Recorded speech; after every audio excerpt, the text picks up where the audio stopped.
What a nice group. Thank you very much. Please. Melania and I are thrilled to welcome you, and these are very special friends of mine, evangelical pastors and leaders from all across the nation. We welcome you to the White House. It's a special place. It's a place we love. We're having a lot of fun. We're having a lot of success. Today we reached the highest level in the history of the stock market. We broke 26,000, so I assume you have some stock. And I view that differently. We're respected all over the world again, and it means jobs. So it's a lot of good things happening. I also want to thank a family of faith that is truly a blessing to our nation. I want to thank Vice President Mike Pence and Karen Pence. Where are you, Mike? Good, thank you, Mike. And our incredible First Lady for hosting this evening. Thank you.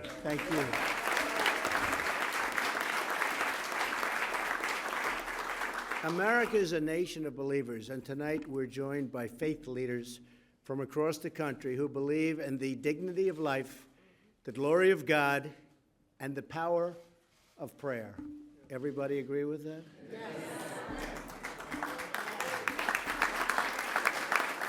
If you didn't, we'd have a big story, wouldn't we? I want to say a special thank you to Paula White, Alveda King, Franklin Graham, Jerry Falwell, Darrell Scott, Robert Jeffress, Ralph Reed, Tony Perkins, Lester Warner, and everyone here tonight. So many great leaders, incredible leaders. I know you, I watch you, I see you. Yours are the words we want to hear. I also understand that tonight is the 58th wedding anniversary, so we have a very big wedding anniversary. Where is he? Dr. James and Shirley Dobson. Where are they? That's great. Congratulations, that's something. That's right. This is a party for you. We can look at it that way, actually. Thank you. Congratulations. We're also joined by Secretary Alex Azar, Secretary Ben Carson. Hello, Ben. And Ambassador Sam Brownback.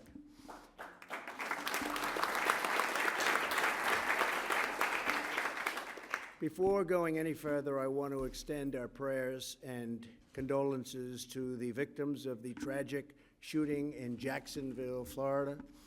That was a terrible thing indeed, and how it happens, nobody really knows, but they've done an incredible job down in Jacksonville, as they always do in Florida, and throughout the country. But condolences. Also, our hearts and prayers are going to the family of Senator John McCain. Going to be a lot of activity over the next number of days, and we very much appreciate everything that Senator McCain has done for our country. So thank you very much.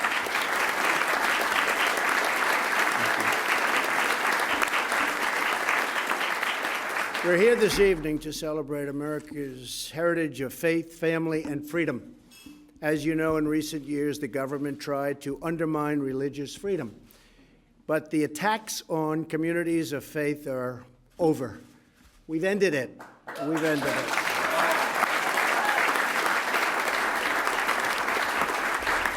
Unlike some before us, we are protecting your religious liberty. In the last 18 months alone, we have stopped the Johnson Amendment from interfering with your First Amendment rights. Big deal. It's a big deal. We've taken action to defend the religious conscience of doctors, nurses, teachers, students, preachers, faith groups, and religious employers. We sent the entire executive branch guidance on protecting religious liberty. Big deal. Brought the Faith and Opportunity Initiative to the White House, reinstated the Mexico City policy we first put into place, and if you know,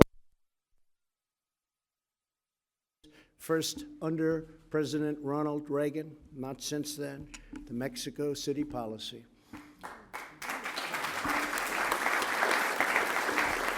We propose regulations to prevent Title X taxpayer funding from subsidizing abortion. I was the first president to stand in the Rose Garden to address the March for Life, first one.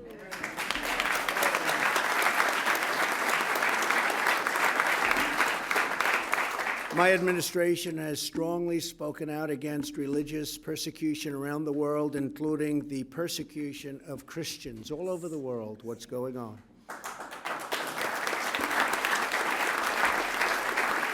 And for that, we've become not only a strong voice, but a very, very powerful force. We're stopping a lot of bad things from happening. We brought home hostages from North Korea, including an American pastor. And we're fighting to release Pastor Brunson from Turkey, and we've made great progress. We've recognized the capital of Israel and opened the U.S. Embassy in Jerusalem.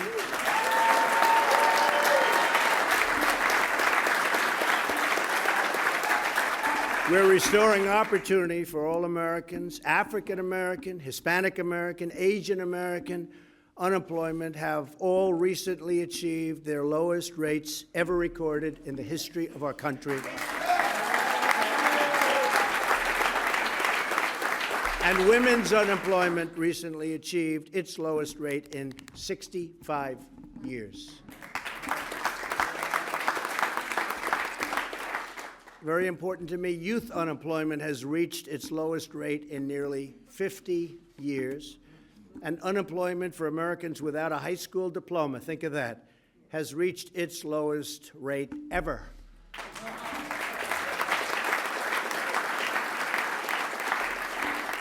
We're advancing prison reform to give former inmates a second chance, and these incredible unemployment numbers are probably the greatest thing that ever happened to people getting out and wanting a second, and in some cases, a third chance. But they come out of prison and they were not hired and bad things would happen and they go back. Now they're coming out of prison, they're getting jobs, we're working with them, and they are very, very thankful. I'll tell you who else is thankful, the employers. I have a friend who hired numerous people coming out of prison, something he never thought he'd do.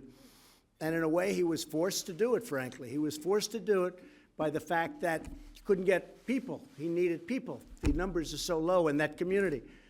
He is so happy. He's hired some people that he said he hopes he never loses them. They're happy, and he is thrilled. So that's a great story. It's a great story.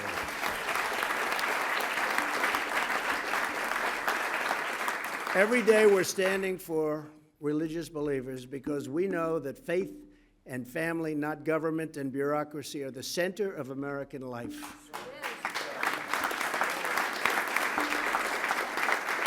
And we know that freedom is a gift from our Creator. Here in the state dining room, carved into this fireplace, is the famous prayer of John Adams. It says, "I pray heaven to bestow the best of blessings on this house."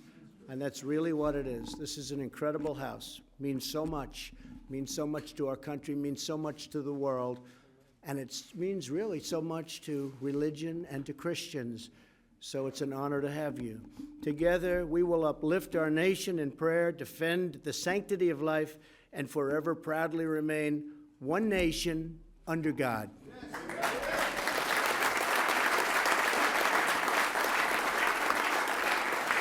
So thank you again to all of my friends and faith leaders for being here tonight. You are really special people. The support you've given me has been incredible, but I really don't feel guilty because I have given you a lot back, just about everything I promised. And as one of our great pastors just said, actually, you've given us much more, sir, than you've promised, and I think that's true in many respects. And now I would like to ask a tremendous friend of all of ours, Pastor Paula White, to come up and bless our meal.